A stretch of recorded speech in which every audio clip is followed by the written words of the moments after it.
بسم اللہ الرحمن الرحیم۔ السلام علیکم۔ اس وقت پوری دنیا میں کرونا وائرس پھیلا ہوا ہے۔ جو اس وبا کو سمجھ رہا ہے وہ شخص پریشان ہے۔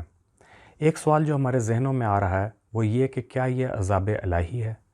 اللہ ہم سب کو اپنے حفظ و امان میں رکھے اور ہمارے ساتھ رحم کا معاملہ فرمائے، لیکن کیا اسے قہر خداوندی کہنا مناسب ہے؟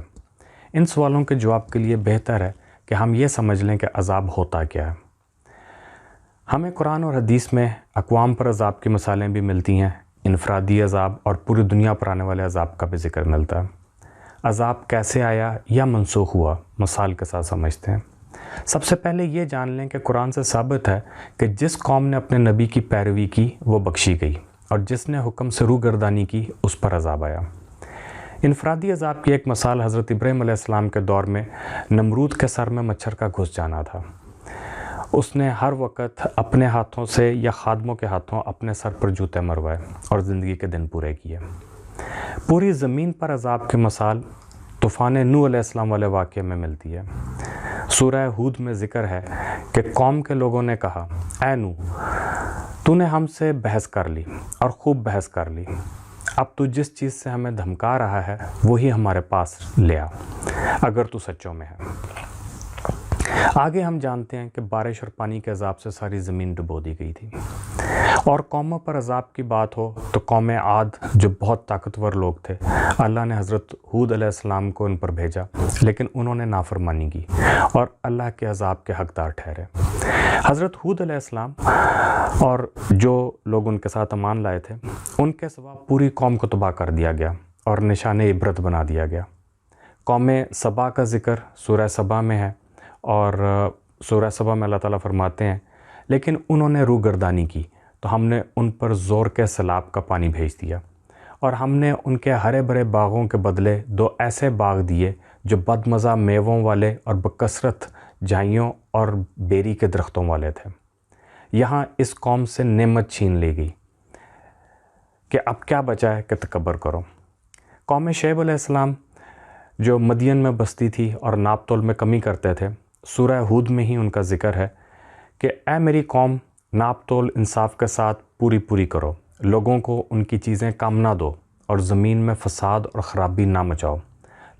لیکن جب انہوں نے نہ سنی تو اللہ سورہ ہود میں فرماتے ہیں کہ جب ہمارا حکم عذاب پہنچا، ہم نے شعیب کو ان کے ساتھ تمام مومنوں کو اپنی خاص رحمت سے نجات بخشی، اور ظالموں کو سخت چنگھاڑ کے عذاب نے دبوچا، جس سے وہ اپنے گھروں میں اوندھے پڑے ہوئے ہو گئے۔ آگے اللہ تعالیٰ فرماتے ہیں کہ گویا کہ وہ ان گھروں میں کبھی بسے ہی نہ تھے۔ آگاہ رہو، مدین کے لیے بھی ویسی ہی دوری ہو جیسی دوری سمود کو ہوئی۔ مزید میں چند آیات کا ترجمہ بتا دیتا ہوں، واقعات سبھی جانتے ہیں۔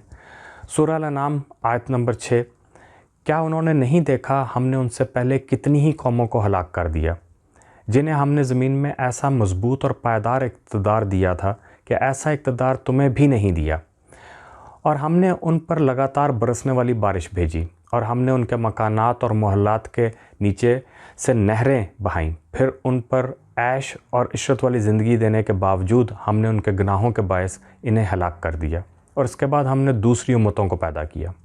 سورہ یونس کی آیت نمبر 13 میں اللہ تعالیٰ فرماتے ہیں، اور بے شک ہم نے تم سے پہلے بہت سی قوموں کو ہلاک کر دیا جب انہوں نے ظلم کیا، اور ان کے رسول ان کے پاس واضح نشانیاں لے کر آئے مگر وہ ایمان لاتے ہی نہ تھے۔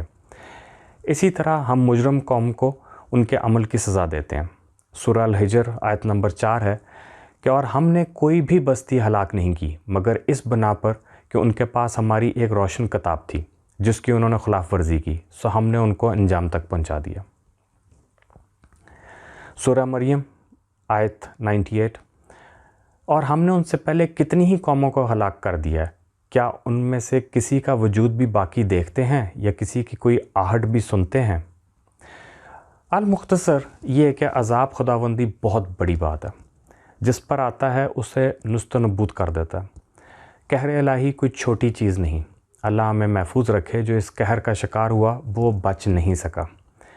اگر کوئی آج تک بچا تو اس کی مثال قوم یونس علیہ السلام کی ہے، جہاں سورہ یونس کی آیت نمبر 98 میں اللہ تبارک و تعالیٰ فرماتے ہیں کہ سو کوئی ہستی ایسی کیوں نہ ہوئی جو ایمان لاتی تو اس کا ایمان اسے نفع دیتا، سوائے یونس کی قوم کے کہ جب وہ ایمان لائے تو ہم نے دنیا کی زندگی میں ان کے لیے ذلت کا عذاب دور کر دیا اور ہم نے انہیں ایک وقت تک فائدہ پہنچایا۔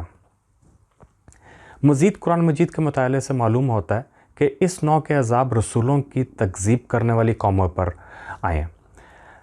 تقدیر کا انکار ہو یا اخلاقی برائیوں کا غلبہ، محض ان کی وجہ سے کسی قوم پر آسمانی عذاب آنے کی مثال قرآن مجید میں نہیں ملتی۔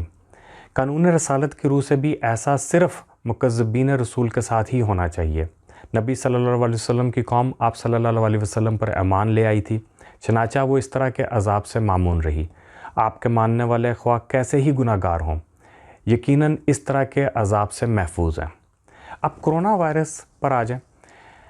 یہ ایک وبا ہے، جیسا کہ ایک دور میں طاعون کی وبا پھیلی تھی۔ اس پر کچھ احادیث سن لیں۔ صحیح بخاری کی حدیث 3474 ہے کہ میں نے رسول اللہ صلی اللہ علیہ وسلم سے طاعون کے بارے میں پوچھا تو آپ صلی اللہ علیہ وسلم نے فرمایا کہ یہ ایک عذاب ہے، اللہ تعالیٰ جس پر چاہتا ہے بھیجتا ہے، لیکن اللہ تعالیٰ نے اس کو مومنوں کے لیے رحمت بنا دی ہے۔ اگر کسی شخص کی بستی میں طاعون پھیل جائے اور وہ صبر کے ساتھ اللہ کی رحمت سے امید لگائے ہوئے وہیں ٹھہرا رہے کہ وہی ہوگا جو اللہ تعالیٰ نے قسمت میں لکھا ہے، تو اسے شہید کے برابر ثواب ملے گا۔ صحیح بخاری کی آیت 2829 ہے کہ نبی کریم صلی اللہ علیہ وسلم نے فرمایا، شہید 5 قسم کے ہوتے ہیں: طاعون میں ہلاک ہونے والا، پیٹ کی بیماری میں ہلاک ہونے والا، ڈوب کر مرنے والا، دب کر مر جانے والا، اور اللہ کے راستے میں شہادت پانے والا۔ اور پھر عشرہ مبشرہ میں سے ابو عبیدہ بن الجراح رضی اللہ عنہ، جو ایک اہم موقع پہ سپہ سالار کا کردار ادا کر رہے تھے، آپ طاعون کا شکار ہوئے، یعنی شہادت پائی۔ اب نتیجہ اگر آپ اس کا نکالیں تو نتیجہ یہ نکلتا ہے کہ کرونا ایک وبا ہے۔ ہمیں ثابت قدم رہنا ہے، اس موقع پر حکومت وقت کا ساتھ دینا ہے، اور اس نتیجے میں اگر موت آئے تو شہادت کا درجہ ہے۔ لیکن تمام احتیاط کے بعد خود اپنا خیال نہ رکھ کر اپنی کوتاہی سے شہادت کو خودکشی میں نہ بدلیں۔ یاد رکھیں، یہ عذاب نہیں ہے، فقط ایک بیماری ہے۔ مومن کے لیے اللہ تعالیٰ کا ارشاد ہے، سورہ توبہ کے آیت 51، ان سے کہو ہمیں ہرگز کوئی برائی یا بھلائی نہیں پہنچتی مگر وہ جو اللہ نے ہمارے لیے لکھ دی ہے۔ اللہ ہی ہمارا مولا ہے اور اہل ایمان کو اس پر بھروسہ کرنا چاہیے۔ سورہ العمران آیت نمبر 200، حسبنا اللہ و نعم الوکیل، اللہ ہمارے لیے بہتر ہے اور وہی بہترین کارساز ہے۔ اور اگر پھر بھی کوئی خوف کہیں دل میں آ جائے تو تسلی کے لیے سورہ مریم کی آیت 64 میں اللہ تبارک و تعالیٰ فرماتے ہیں، اور تیرا رب تجھے بھولنے والا نہیں۔ اللہ تعالیٰ سے دعا کریں کہ اللہ تعالیٰ دنیا سے اس بیماری کا خاتمہ فرما دیں، ہمیں ہمارے عزیزوں اور انسانیت کو اس بیماری سے محفوظ رکھیں، آمین۔ اس میں نصیحت ہے کہ مسلمانوں کو اپنی تعلیمات میں اضافے کی ضرورت ہے، اپنی لیبارٹریز بنائیں، ریسرچ سینٹر قائم کریں، بنی نوع انسان کی خدمت کے لیے اس کا علاج ڈھونڈیں، اور آئندہ کسی بیماری سے لڑنے کے لیے تیاری پکڑیں۔ اپنا خیال رکھیے گا۔ اللہ ہم سب کا حامی و ناصر ہو، آمین۔ اللہ حافظ۔